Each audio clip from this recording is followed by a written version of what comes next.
तो हाँ जी, क्या हाल चाल आप सभी के। आई होप आप सभी मस्त होगे, मैं भी मस्त हूँ। मैं इतने दिन से कहा था इस बारे में बाद में बात करें, पहले आपको मैं अपनी जिम घुमाता हूँ। इससे मिलो, ये है हमारे जिम का सलमान खान। कम क्या दिखा दिया आपने।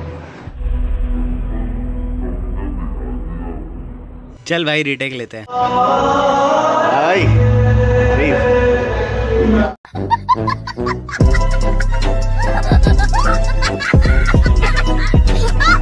तो भाई हम तो करते हैं अपनी एक्सरसाइज शुरू, और एक्सरसाइज शुरू करने से पहले हम करेंगे वार्म अप। और ये लेफ्ट साइड में भाई था मेरा, और वार्म अप के लिए सबसे पहले मैं करूँगा ट्रेडमिल। ट्रेडमिल पे हम 10 से 15 मिनट के लिए रनिंग करेंगे, उसके बाद शुरू करेंगे अपने एक्सरसाइज।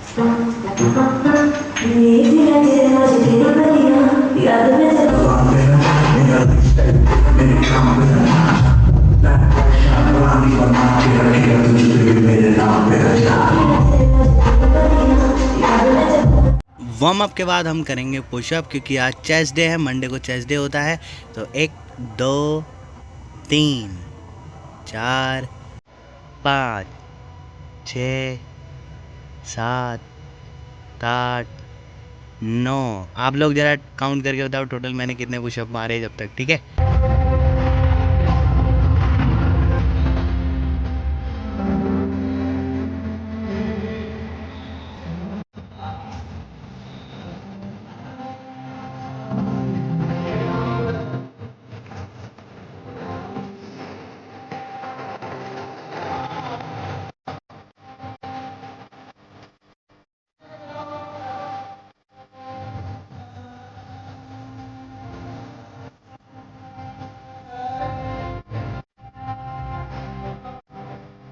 सो पुशअप के बाद हम करेंगे चेस्ट की फर्स्ट एक्सरसाइज, यानी फ्लैट बेंच प्रेस। इसमें हमने वेट लिया टोटल 25 किलो।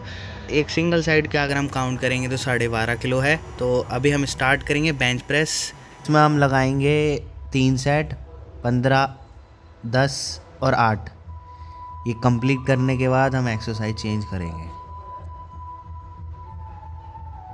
तो दोस्तों ये है एडवांस वाली इंक्लाइंड बेंच प्रेस, और इसमें भी हम सेम वही 3 सेट लगाएंगे, 15, 10, 8। 3 की जगह अगर हमें लगता है कि हम कर सकते हैं तो 4 सेट भी हम लगा सकते हैं, वो बेस्ट है अपने वेट और स्ट्रेंथ के अकॉर्डिंग, है ना, जितना आप उठा सकते हो।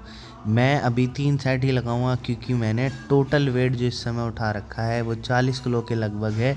एक साइड 17.5 किलो है, तो दोनों साइड 34 या 35 किलो हो गया। और फिर इस मशीन का भी वेट है तो 5 किलो उसका होगा। 40 किलो कम से कम हम इंक्लाइन बेंच प्रेस कर रहे हैं।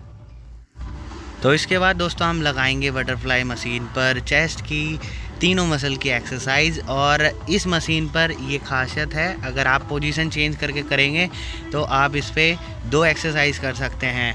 इसमें एक तो बैक की एक्सरसाइज लगती है और चेस्ट की लगती है। तो अभी हम चेस्ट की करने वाले हैं। चेस्ट में हम तीनों मसल, अपर, मिडल और लोअर, तीनों मसल की हम एक्सरसाइज करेंगे। तो अभी हम अपर मसल की एक्सरसाइज कर रहे हैं, और हर मसल के लिए हमारे सेट वही रहेंगे 15, 12, 8 के। तो दोस्तों रैप हमारे पहली मसल के कंप्लीट हो चुके हैं। अब हम सेकंड मसल को ट्रेन करेंगे। इसमें भी हम वही 15, 12, 8 के ही रैप लगाएंगे। मैंने बोला सेकंड मसल है, पर ये लोअर वाली मसल है, यानी कि 3rd नंबर की जो मसल होती है, पर मैं इसे 2nd नंबर पे ट्रेन कर रहा हूँ। इसके बाद जो लास्ट एक्सरसाइज करूँगा वो मिडिल चेस्ट के लिए होगी, तो ये लोअर चेस्ट के लिए है। और दोस्तों मैं आपको पहले ही बता देना चाहता हूँ, ये जो ब्लॉग है जब मैंने जिम ज्वाइन करी उसकी ये बिगिनिंग का ब्लॉग है। स्टार्टिंग में जब मैं सीख ही रहा था, अब काफ़ी ज़्यादा मैंने फॉर्म इम्प्रूव किए। इवन अभी भी मैं प्रोग्रेस कर रहा हूँ, अभी भी सीख रहा हूँ। तो आई होप आप समझोगे, एंड मैं जानता हूँ जिन लोगों को नॉलेज है वो ज़रूर बताएंगे कि ये तू फॉर्म गलत लगा रहा है। सो अब हमारे 3rd मसल की जो एक्सरसाइज कंप्लीट हो चुकी है। हर एक्सरसाइज के बाद रेस्ट करना बहुत ज़रूरी है, ताकि अगले एक्सरसाइज फुल एनर्जी के साथ चार्ज हो सकें और अच्छे से एक्सरसाइज कर सकें। तो दोस्तों अब जो हम एक्सरसाइज कर रहे हैं चेस्ट की, वो 2nd मसल की है, यानी मिडल चेस्ट की। अब हम एक्सरसाइज कर रहे हैं। इससे पहले जो हमने की थी वो लोअर चेस्ट की थी, और जो सबसे पहले की थी वो हमने अपर चेस्ट की करी थी। इवन मेरी फॉर्म जो है अभी भी सही तरीके से करेक्ट नहीं है।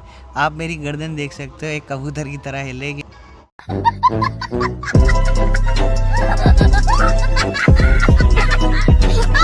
वेट भी मैंने अनसेंट लगा रखा है, मैं भारी वेट अब जब मैं फॉर्म ठीक करना सीख चुका हूँ तो मुझे अब जाकर पता चल रही है कि क्या क्या गलती होती हैं, उसको कैसे सुधारा जा सकता है। तो ये एक्सरसाइज भी हमारी पूरी हो चुकी है। इसके बाद हम करेंगे ट्राइसेप की एक्सरसाइज। चेस्ट और ट्राइसेप एक साथ लगाए जाते हैं। चेस्ट बड़ी मसल है और ट्राइसेप जो है छोटी मसल होती है। तो लास्ट में हम इसको ट्रेन करते हैं। तो ये एक हम रोप के थ्रू ट्राइसेप की एक्सरसाइज कर रहे हैं। इसमें भी सेम हम 15 12 8 के रैप लगाएंगे, 3 बार करेंगे। तो भाई लोग, जब तक मैं अपनी एक्सरसाइज कंप्लीट करता हूँ, आप प्लीज़ वीडियो को लाइक शेयर कमेंट करना मत भूलना। आपको कैसी लगी, आप कोई अपना एक्सपीरियंस बताना चाहते हो, प्लीज़ कमेंट करके बताओ। और एंड आई नो मैं काफ़ी समय से मैं ब्लॉग लेकर नहीं आ रहा था। उसका रीज़न था कि मैं यूट्यूब से थोड़ा सा गैप लेना चाहता था, थोड़ी सी कुछ प्रिपरेशन करना चाहता था अपनी।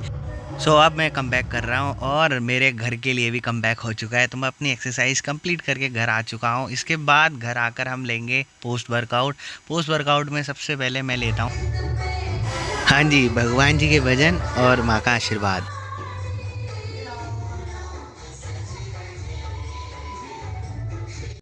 और ये है दोस्तों सबसे safest supplement for gym guys. तो जो लोग जानते हैं कि क्रेटीन मोनोहाइड्रेट कितना सेफ़ है, उन लोगों को ये भी पता है ये कितना हेल्दी और बेनिफिशियल है।